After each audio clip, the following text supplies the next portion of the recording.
Happy Friday, everybody. Welcome to the Orange and Black Insider Bengals podcast, part of the Believe in Cincy podcast channel. I'm Anthony. He is John, and we have a special guest we'll be bringing on, and we're very excited about. But John, happy Friday to you, sir. How are you doing? I'm doing well. I'm in the heat dome of Cincinnati, but I think we're about to get out of it. But hey, there's some positive news, Bengals, if that's even allowed, I guess, kind of, maybe, sort of. I guess. I don't know. I mean, is it allowed? We never know at this point. Speaking of being in a hot climate, our special guest is going to be joining us live from Tucson, Arizona. So it's a smidge warm there, just a smidge warm. We'll bring him on in just a second. Want to remind folks you can get this show and the others on the Believe in Cincy podcast channel, Talking Football with Bengal Jim and Friends.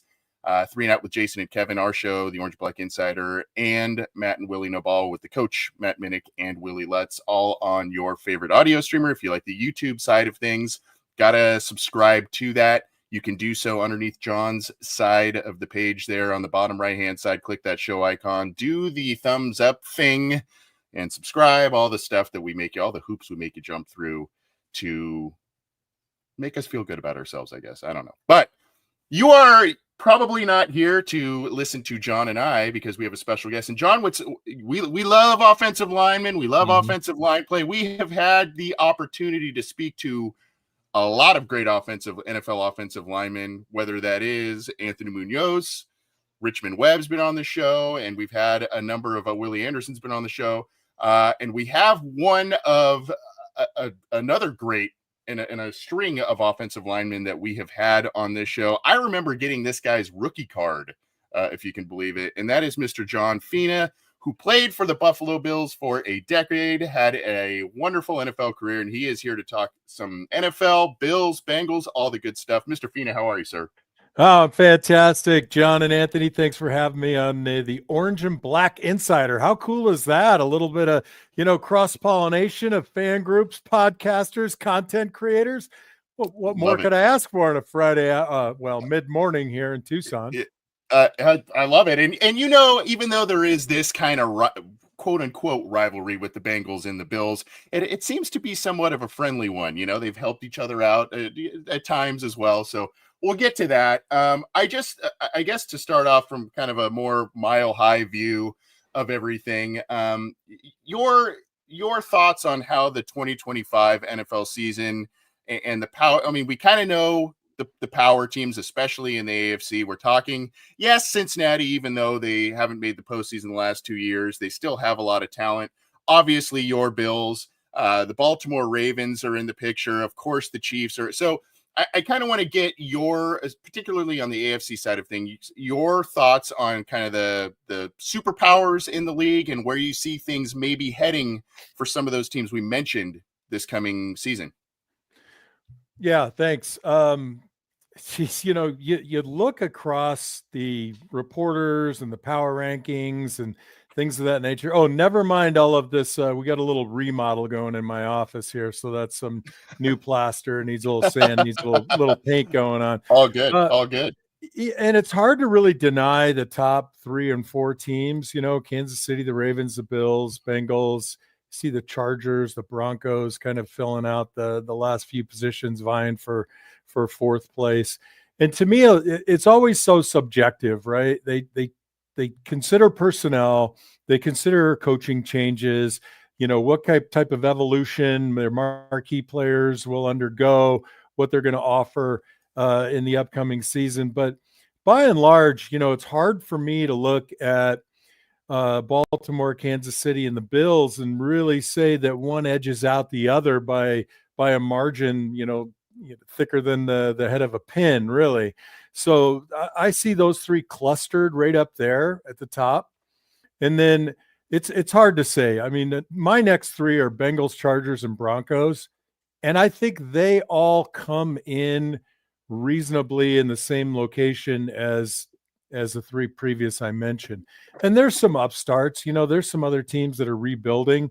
But for me, I just don't see a heck of a lot of jump in the 2025 season. So I kind of stick with those seven, the Texans being, kind of this mysterious, like, where are they? What's going on? They had such a banner season in 23, 24, they fell off.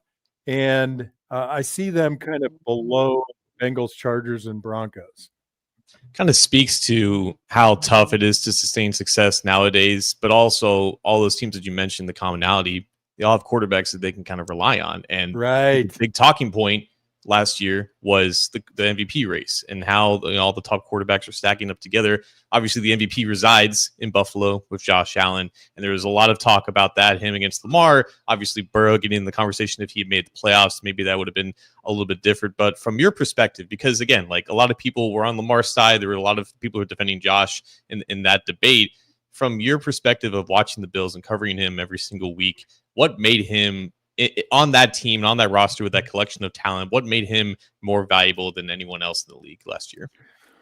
Well, first I want to say when Lamar won it in 2023, I think his numbers were not quite as good as Josh's, but it's the way he played the game and how he helped the Ravens get to where they were throughout that season and the types of games that he impacted. And then the opposite was true last year, where I think maybe Lamar's numbers might have been a little bit better, but I don't know that being the MVP is really just right about the numbers. In Josh's favor, the things that he does in the running game, meaning when he's carrying the ball, are pretty extraordinary. He's got a fearless attitude. He's got a magnetic personality. He's a true leader at one Bills drive. And I think, and this is really funny because I feel like some of the people that drop the Bills down into third in the power rankings, often what they say is lack of a true number one wide receiver. Mm-hmm. Well, the guy just came off the MVP year with what many thought was a third tier or at least second tier wide receiver room. So now you're scratching your head, right? So how does a guy walk away with the MVP with such a soft, on paper wide receiver core?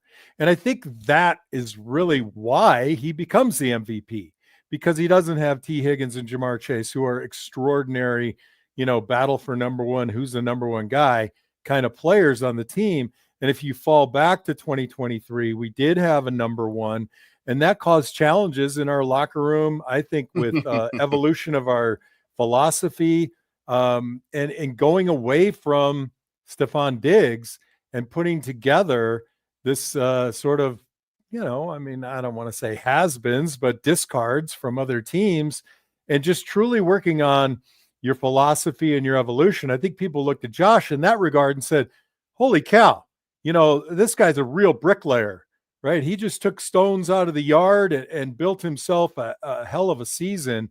And I think that's what really put him over the top. Talking with John Fina, part of the Overreaction Buffalo Network, an 11-year veteran in the NFL, largely with the Bills, another stint with the Cardinals as well. Happy to be joined by him to get some great insight on the NFL, the Buffalo Bills, and the Cincinnati Bengals. What would you kind of grade the Bills off? I mean, you mentioned the wide receiver criticisms, that sort of thing.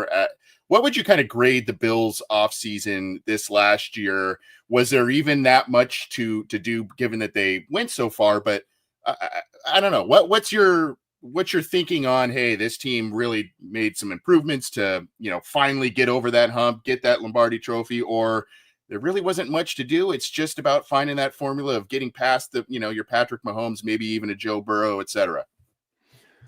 Well, I really like what the Bills did in the offseason. The Joey Bosa and Hoyt signing, those were, I think, very good signings, even though Hoyt and Ogunjobi, they're going to be on the sideline for the first 6 games.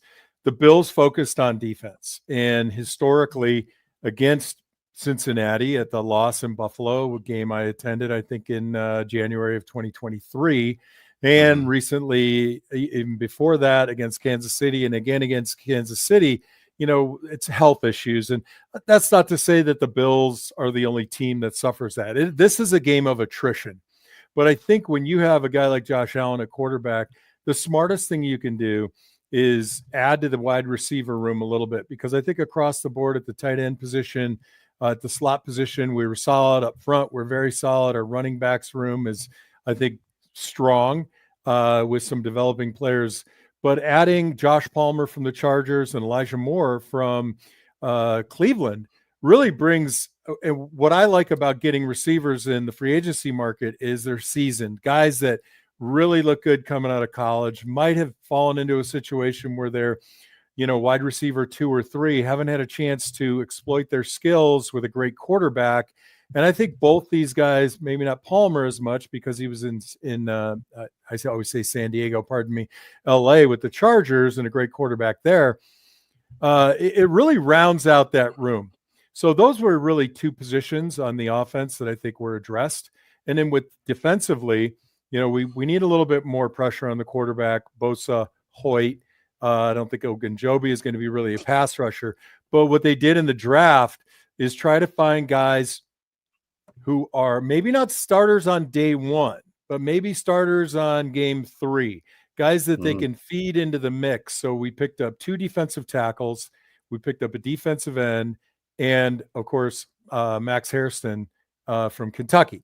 So the first 4 picks by the Bills on defense, truly, to me, the coin flip is what's Hairston going to do at corner? Because that was the true position of need. Things seem to be going in the right direction. I looked at the Bengals free agency. I looked at the draft. And you know what? The front 7 just remains the most important position on either side of the ball. What I've seen, and you can call it a trend or whatever, the running game is getting a hell of a lot more creative. They borrow from the college game quite a bit. It's a copycat league. They're copying a little bit of college. Quarterbacks are more athletic, more explosive in the run game. And I think that people understand that we as defensive coordinators around the league need to figure out how can we stop the run, because the run game is turning around now, becoming a little bit more of an exciting threat and actually making the game even better to watch, which I didn't think was going to be possible. Yeah, Maxwell Harrison was a name that a lot of Bengals fans knew. Bengals fans are also Kentucky's fans, and Sure. Some parts of the fan base and everything. But as we kind of transition to merge the Bengals and Bills here in a conversation, maybe the name that a lot of Bengals fans know on the Bills isn't even on the roster, he's on the coaching staff, and it's Joe Brady, obviously being the passing game coordinator of Joe Burrow back in LSU. He's been there for a couple of years. I don't even think he might have been calling plays like for the first time against the Bengals in 2023, maybe when he took over midseason. But regardless, he's been there for 2 years, entering year 3. Josh Allen loves him, and obviously Bengals fans are familiar for what he did with Joe Burrow and LSU. Kind of how do you see him kind of progressing still in that role? His future in Buffalo, maybe future as a potential head coach. How has he kind of been progressing as Allen's play caller and just the architect of that scheme? Well, as I look back, Ken Dorsey had a few moments where, there were games on the line. We needed a clutch play. And I started seeing a repetitive play call that didn't work. Didn't work before, and it didn't work again. And previous to that, Brian Dable, who really helped develop Josh, understanding of the game, the depth, breadth, width of the game, and getting Josh really kind of grow up fast in Buffalo, New York. And then mid-season, right, Ken Dorsey's gone. You got Joe Brady. And what appeals to me about Brady, and I'm a disruptor by nature. I like to see exciting changes. I like to see new concepts being adopted.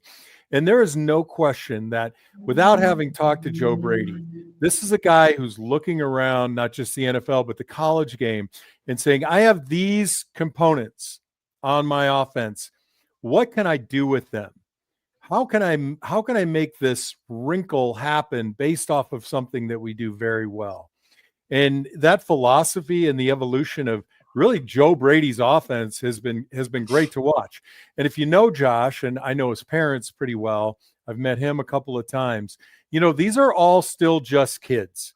And I think Joe Brady is young enough to understand the game has to be fun. Everybody wants to win, but you got to feel like the people, putting the playbook together understand that you have to have specifics in every game plan to attack the Bengals defense, to attack the Ravens defense, right? How are you going to attack the Ravens defense? I mean, they're stout in the secondary. How are we going to hit the middle of the field? How are we going to run the game and push the ball forward? And I think Joe Brady really brings that component. I know they're in the lab together all the time, and it's nice. Everybody's got a job, right? It's nice to be able to go to your manager and say, hey, I have this idea. And the manager say, let's talk it through. So I think that's the situation they're in with Joe Brady. And it's just been amazing to watch. Talking with John Fina, spending a few more minutes with him, a decade with the Buffalo Bills as an offensive lineman, great NFL career. Before we kind of get maybe a little bit of predictions of maybe where you see the Bengals, Bills, et cetera, kind of ending up, I want to reminisce about your great career, about a couple of different things here. And one of which is actually a question we got with that I thought was a great one in our live chat here. During Mr. Fina's playing days, was there a field players were worried to play on due to injury concern? I almost wonder if you're going to say Synergy Field, to be quite honest with you, because of that turf. But what do you have one that kind of pops in mind? Oh man, I am really worried about my ankles and knees playing here. Well, I'm old. Let's start with that. And Jason, thanks so much for bringing that question into the chat. I get it quite a bit. I think about it all the time. I hated the baseball fields. Candlestick Park was murder. The infield is hard and the grass, and I don't know how they did it, but the grass is harder than the infield. We played in Philadelphia a couple times, and they dropped these plywood pieces into the bases, and there were seams all over the place. I played a game late in the season in New York when the Jets decided they were going to go to grass, and it was such that you were playing in the sand on the beach. Before every play, I had to kick dirt into holes so I didn't have 1 foot, 6 inches higher than the other in my stance. That was pretty bad. There were some bad fields, and I got a chance to play. I think it was a preseason game in Cincinnati in the new stadium, and that was pretty great. It's funny though, you think about these kinds of things, but once you snap the chin strap and the game starts, so many other things just kind of float away. Like you can't occupy your mind with minutia, right? I can't be worried about the field under my feet when I'm staring Chad Bratsky in the face, right? I can't be worried about the temperature outdoors at -5 with the wind chill -20. I just got to worry about the guy across from me. I got Hugh Douglas facing me off. I got John Abraham. The weather, the field, all that stuff drifts away as soon as that, first whistle is heard. Were some of those names some of the toughest matchups that you had that you just mentioned? Another great question. They're all tough. Right. Yeah. Everybody out there is fighting for their mortgage payment, right? Putting food on the table. A lot of people might hear this and go, oh, screw you. You're paid millions. But if you don't produce now, you're not going to be on a team next year. And it's a pretty good livelihood. Stress levels high. I found that Charles Haley, although I only played against him a couple times, he was incredibly tough to play against. Beautiful mixture of speed and power. Bend, just a terrific football player. I played against Chris Dolman, just a monster, a mountain of a man. And I was fortunate that being left tackle, I didn't have to play against some guys like John Randall and the Minister of Defense. I got to miss out on those bullets as they were whizzing by the right tackle's head. So every game was a challenge. You fight battles against the guy in front of you. You fight internal battles, the mental aspect of the game. And I always tell people, they ask what it's like to play. I said, well, just imagine at the very end of a football game and you're sitting on the stool in front of your locker and you think to yourself, oh my God, I'm too tired to even raise my arms. Wow. Listen, Mr. Fina, if there's any program out there that appreciates offensive line play, it's definitely this one. Following the Bengals, covering the Bengals, it's proven to be extremely important, especially with Willie Anderson's career, right? And how he was kind of unheralded for the most of it until the very end when he got some accolades. I'm sure he would have liked to be nominated for Protector of the Year, which is now a new award. And of course, we have a former Bills left tackle and covering this story about the current Bills left tackle who instituted this award in Deion Dawkins. Did you have any idea that he was planning that or anything inside about that? And what was your reaction to him kind of unveiling that and being a part of that? Well, there were a few whispers here and there on Twitter, nothing really pushing it or trying to get the public to influence anything like that. I do think it's a brilliant play though. And probably 20 years ago when I was playing, people didn't really have an association with the players like they do now because of social media and the way players can be involved. And you can look at a player less now by X's and O's and stats and wow, look at his foundation, look at his charity, look at the other things he likes to do. And it really brings people, players to a more people level. But with respect to what Deion did, and I've met him a few times, he's just a big teddy bear, wonderful guy. I think it's important because people understand offensive line play now. I mean, and if you can't coach offensive line in high school, you just don't have access to YouTube. I mean, there's great content out there, and people understand the importance of the offensive line positions, and that he was able to get that done is truly epic. And whoever wins it, I mean, what the hell? Who cares? It's just the fact that we're talking about these guys for something they're doing great, and you're bringing together a pool of guys like he's great. We're choosing between great. We're not just saying, oh, he blocked 65 times in an entire game. He gave up 1 sack. He's the worst. Cut him. Get rid of him. We love our big guys up front on both sides of the ball, truly, and that's a pretty cool deal by Deion.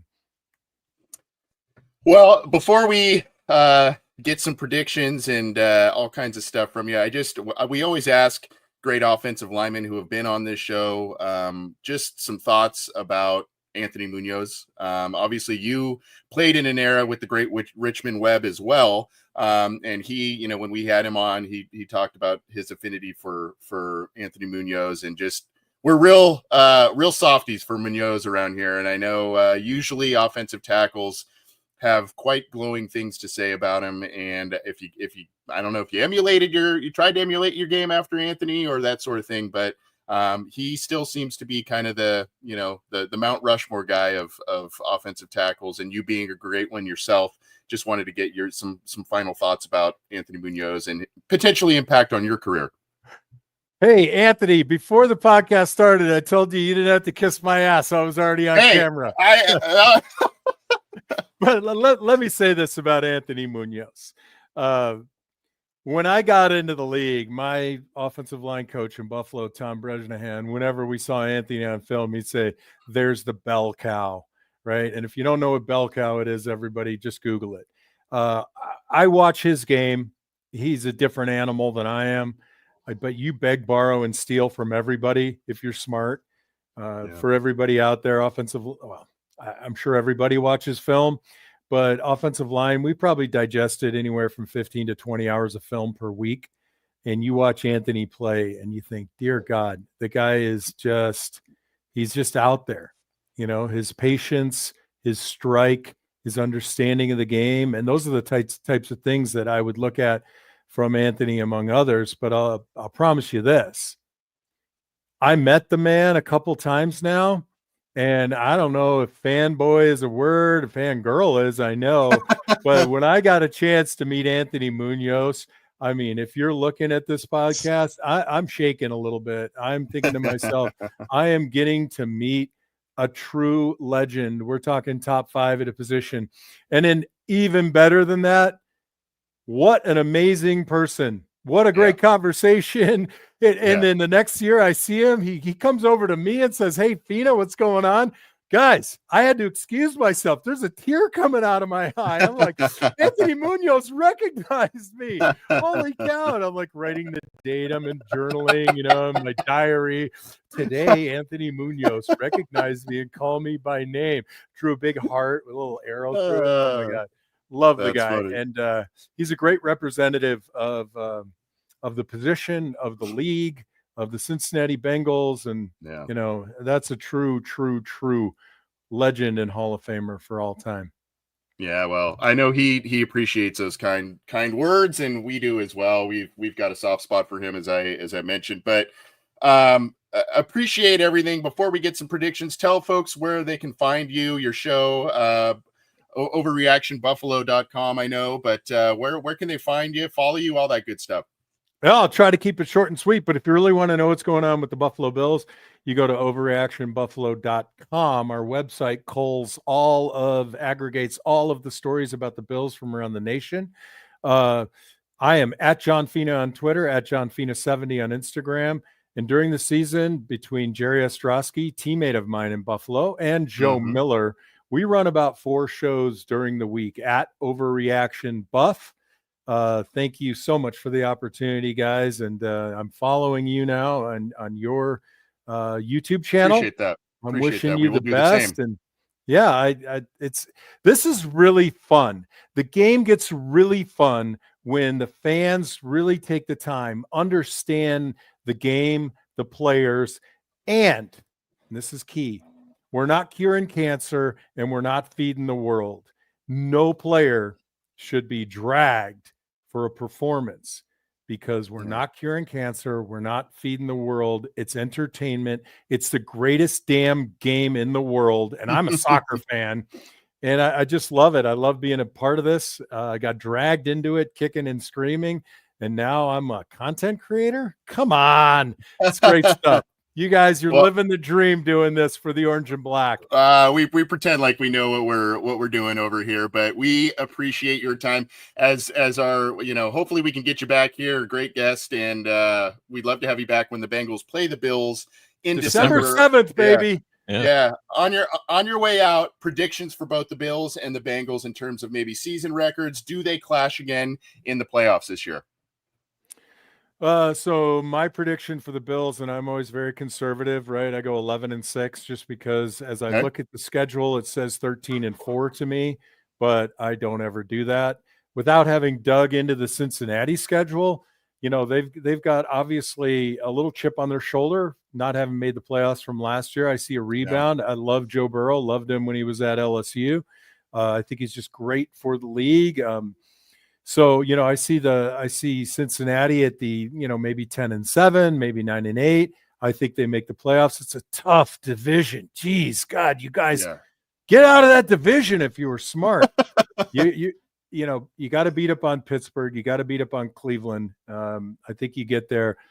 I would love to see the Bills get the number 1 seed. I don't see them meeting up in the playoffs with the Bengals. Gotcha. All right. Well, hey, Mr. Fina, thank you very much. This has been an immense pleasure. Again, if you're available in December, if not sooner, we'd love to have you to preview that game coming up here. I'm sure it'll be a big one with playoff implications down the road. Hey, Anthony, I'd love to be back. You got my email. There's probably a phone number in there. You can hit me up on Twitter. Yeah, I'd love to. You guys are a lot of fun. John, say hello to your Uncle Ed for me. And Anthony Cosenza, let's go back to Italy. My daughter's there. Let's go hang out. Let's go. In the old country, I've never been, so I want to go. I've never been. I need to go.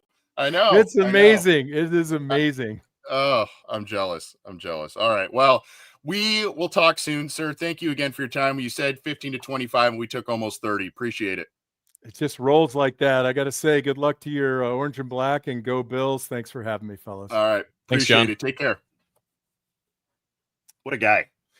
We've had a number of great guests courtesy of the Believe Podcast Network. Man, great stuff. John Fina, Joe Valerio within the network as well, another offensive lineman. They're the smart guys, you know. That's Yes. why I appreciate offensive linemen. They are the smart guys, and they know the game. They know what to look for and that sort of thing. Thank you to John Fina. Go check out Buffalo Overreaction and all kinds of great stuff that he and his crew were putting out there.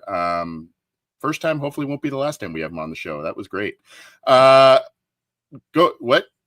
No, yeah, I was like, you definitely should come back on. Yeah, But like, offensive linemen are meant for this gig. Like, it's why Andrew Woodworth is thriving on Amazon, and it's a shame because before, like, there was an award for offensive linemen getting recognition. It was so hard for people to recognize who these people were, but they are the best athletes on the field because they're running backwards at 300 pounds, taking on the best athletes on defense, and then they have to know every play. They have to know every assignment. Like, it's not just they phase out once they hear the X or the Y or the Z. They have to know the protection. They have to know all these things, and they tax their bodies so much. They know so much about the game, and they're so smart to be able to do it all. They're perfect and analysts and ambassadors for the game, and it's guys like John Fina that allow the game to grow the way that it is. Yep, and we are appreciative of him and Cam Rogers over at Believe, always helping us out, connecting us with some great interview opportunities. So appreciate that. You teased it, man. There was a little bit of some good news this week for once. Yeah. And just when we start to continue to slam the Bengals front office and how they operate, they come back and totally redeem themselves. Not totally, but just to use a Dumb and Dumber quote. They and Hamilton County have reached an agreement for the team to remain in Cincinnati for at least the next decade. And John, you got the deets on that, my friend. You teased it, so I'm going to let you share some of the details on that.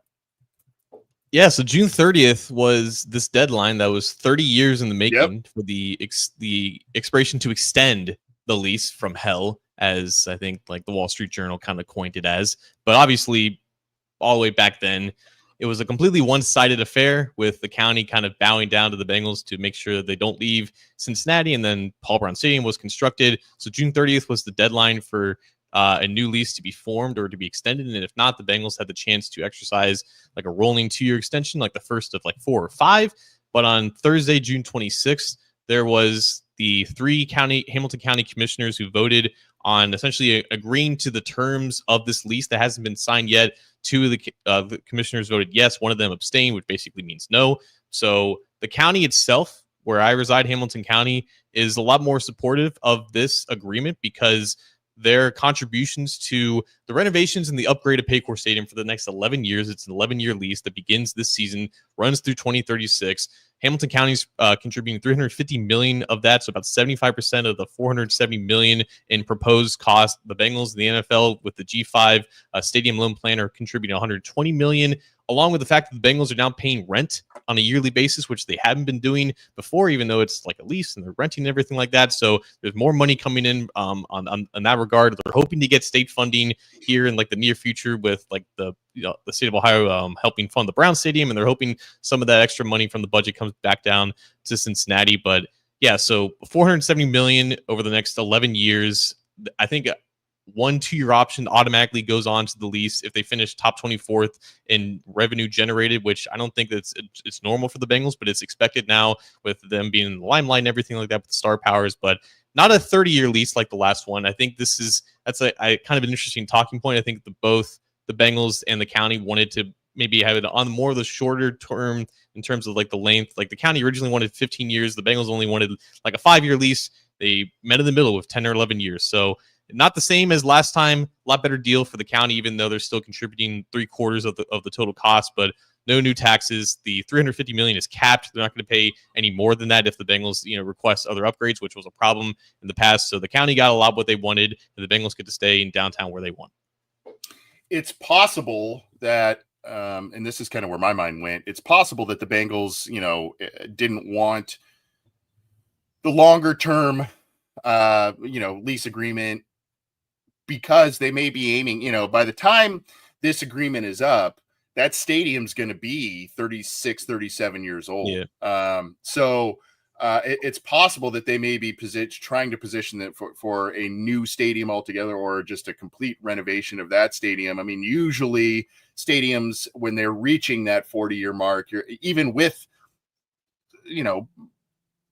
progressive upgrades throughout the years, you're still going to feel like, man, this is kind of an older this is an older building if you're reaching 40 years old. So I don't know if that was explicitly said, but I'm wondering if that kind of agreement maybe points to a new stadium potentially after this agreement is completed.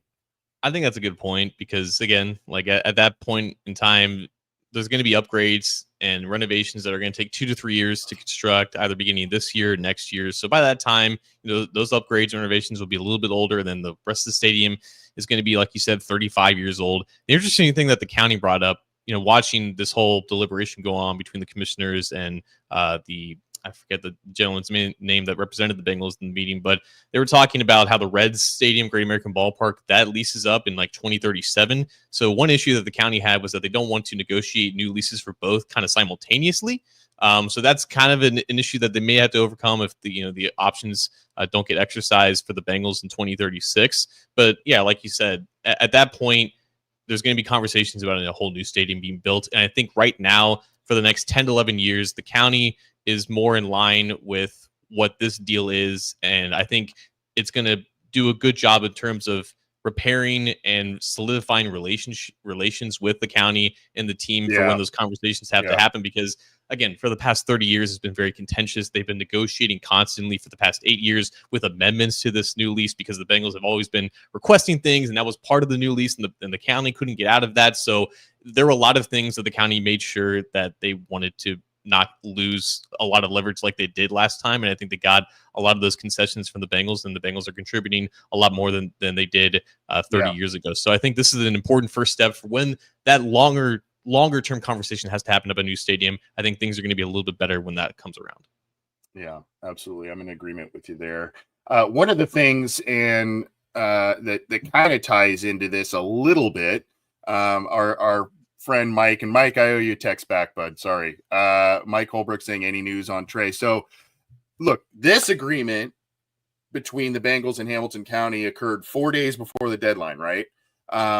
Now you're kind of going, okay, look, we know the Bengals are slow movers on a lot of different things, particularly high priced items or players or that sort of thing.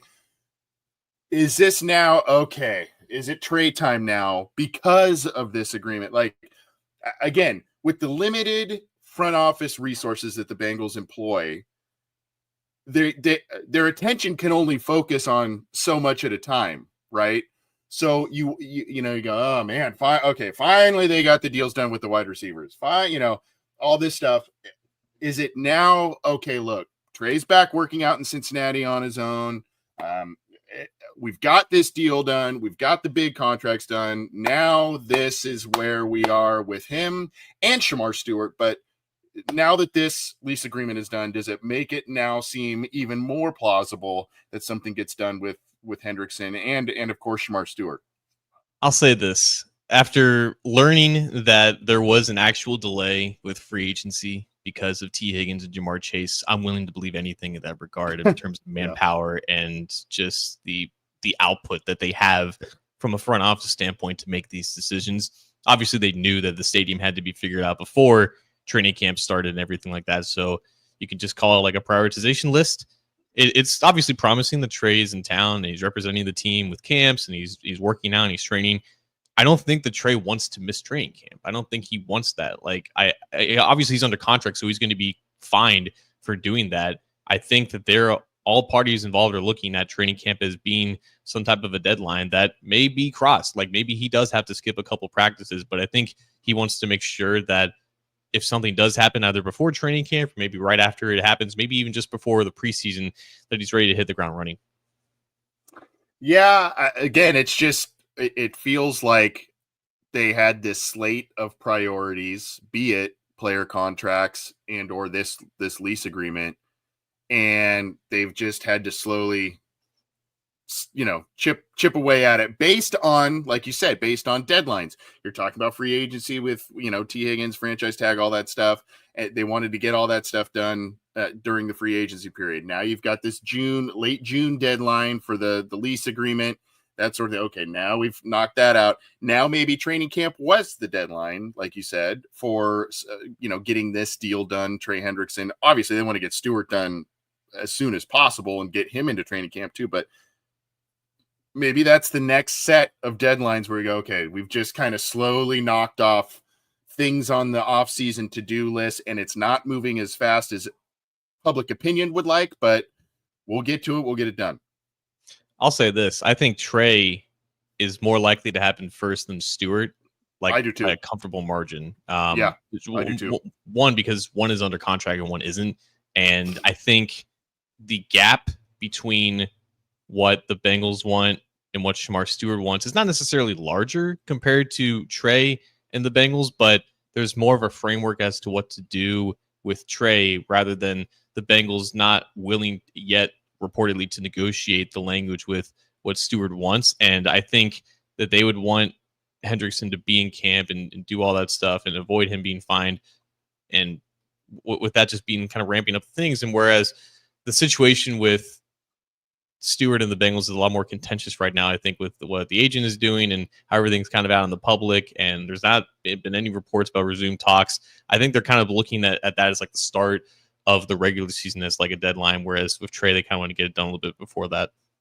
I'm in agreement with you. And I think also, I don't want to speculate, but it seems that the Stewart situation, based on some recent comments made by his agent publicly, I think it was with Solomon Wilcots on Sirius XM radio, it just seems a little bit more prickly, I guess, if that's a word we could use. It just seems like, that's just, I don't know. Not to say that things aren't great right now with Hendrickson, but Hendrickson has just kind of really reiterated, I want to be here. I want to be here. I want to make this work. I want to make this work. Let's get a respectable deal. Not saying that Stewart doesn't want to be in Cincinnati, but it just, I don't know. It just feels a little bit more, I don't know. It's hard to explain, but it just feels like a little bit of a different, they are different sets of circumstances, but there just is a little bit of a different approach to both, I guess. It was weird because Stewart's agent went on Sirius XM radio like Solomon Wilcots, and he was explaining the whole situation. And from one side, he was I agreed with some of the things that he was saying and how it should be a negotiation. If the Bengals want to change precedent, then you have to give leeway to somewhere else, whether it be advanced signing bonus payment, whatever the case may be, because you can't negotiate the actual numbers. You can negotiate when the money comes in that regard. And I think that is fine in terms of requesting what the Bengals want. But for him to say that he hasn't been given a chance to practice yet, it's like, I understand why he hasn't practiced, but he could have practiced. He could have been out there like Demetrius Knight, like any other rookie who was unsigned. He was the only one who didn't, and he did so to make a statement. But to say that he hasn't had a chance to be a Cincinnati Bengal and to prove the fan base, like, it's just, he's losing people a little bit with that. It's not super genuine. Yeah. And it's like, it just kind of really reiterates how like both sides here not necessarily handling things the best way possible. Yeah. Agreed. Well, that is kind of some of the updates in a nutshell right now. We're in that weird time of being a shorter episode or going a little longer. We're going to save a make or break for next episode, I think, because we got through a lot with Mr. John Fina. That was a fun interview there. Go check out buffalooverreaction.com and the great work there. It was a treat, man. Like I said, I grew up, collecting football cards and stuff. And I remember getting that guy's cards and all kinds of different sets. So like seeing him and talking to him, like, hey, gosh, that guy, I had his cards. I had his rookie card. I have all that stuff. So anyway, it was a pleasure talking to him and getting to know him and learn a little bit more about the Bills, their offseason, etc. Let's drop the mic and get out of here. John, what do you got for us on the way out? Well, I'm just going to, I know the next question I'm going to ask him, according to his Wikipedia page, he was a guest judge on Food Wars 15 years ago, judging really hot dogs. So I definitely need to ask him about that and what had him choose BK's carne asada and hot dogs over El Güero Canelo. I don't know. Curious though. Interesting. You got, what's this? You got Orlando Brown on the menu to interview. We interviewed Orlando Brown right after he has been making the runs. We were one of the first to have him on, which we were stoked about. Right after he signed with the Bengals, we got another guy. He's like, oh, I'll give you 15 minutes. Got like 35 out of him. So we'll have to try and get him back on though. He is awesome, obviously, in front of a microphone. That's why the Bengals have him go around to the locker room and he's kind of their social media mascot in a way. So but we just reflecting on that, we can make like a cool starting offensive line with like the offensive linemen we've had here. You got Fina, you got Munoz, you got Richmond Webb, you got Willie, you got Orlando Brown. We need to get a few more interior linemen. I think that we've had the tackles. We got to get I know our boy Drew Garrison had talked to Ted Karras, but we got to get a few more. I'd love to have Max Montoya on. That would be a great one. We had him on the puppets. I know you did. It was awesome. I know you did. I know you did. But the show mirrors the team. We have a ton of tackles, not a lot of guards. Yeah. Yeah, exactly. So anyway, a lot of fun. Thanks everybody for tuning in live, tuning in after the fact. Again, go to the Believe BLEAV in Cincy, CINCY podcast channel. Get this show, The Orange and Black Insider, talking football with Bengal Jim and friends, as well as Matt and Willie Know Ball with the coach Matt Minnick and Willie Lutz, and 3 and Out with Jason and Kevin. I do want to you can get that through your favorite audio streamer. I just want to say this, John, and I meant to. We got to promote this a little bit again. The Jungle Jam from Bengal Jim. Keep an eye on his account. That should be a really, really fun fan event for everybody. He also does the Jungle to the Hall and all that kind of stuff. He does great work in promoting rightful Bengals getting their spot, like a guy like Willie Anderson, in the Hall of Fame. So keep that in mind as well when you tune into our shows, when you get subscribed to our shows, all that good stuff. But you can also get our show on YouTube and all kinds of stuff. I'm going off the rails here, but get it on YouTube. Check it out on Cincy Jungle's Facebook page. For your Bengals news, keep it to cincyjungle.com, and the great stuff this guy does on A to Z Sports. John Sheeran covering the Bengals and AFC North. This show and the shows on the Believe in Cincy podcast channel, brought to you in part by FOCO, the fans only company. They got some new stuff out. Just got an email from them. They got some new stuff out, some new deals going. So exclusive Bengals merch that you won't be able to find on some of the other sites. Go to foco.com and check out their Cincinnati Bengals selection. Tell them we sent you, and I believe you get a discount with doing that on your shipping or something. So go do that and check out some exclusive Bengals merch. Thank you, everybody, for tuning in. Thank you, John. Thank you, John Fina, and we will see you guys next time.